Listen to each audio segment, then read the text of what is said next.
Hey everyone, Congressman Julie Johnson. So I just got off the floor where we voted to force the administration to release the Epstein Files to the full House and to the public.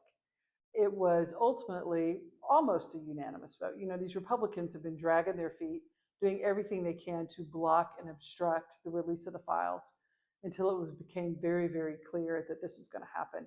Many victims and survivors of Jeffrey Epstein and this sex trafficking, sex abuse cabal that he had going on were here in DC, begging for justice.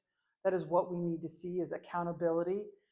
And we need to see. So now this is going to go to the Senate, where we need to keep the pressure on. I think Trump is hoping that it'll die in the Senate, but we need to put pressure on these Senate Republicans to have transparency and accountability and stand up for victims of sexual abuse and sex trafficking, and then see what Trump's going to do. Now, I want to be perfectly clear with you about something. Trump could release these files today, yesterday, a year, a month ago, all this time ago, but has not.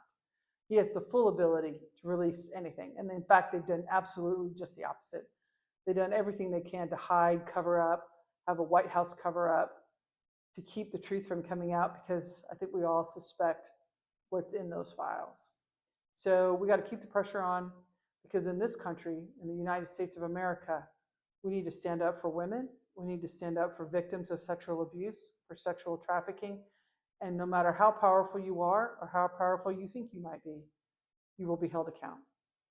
And that justice must win and see the light of day. So we're not going to stop. We're not going to give up.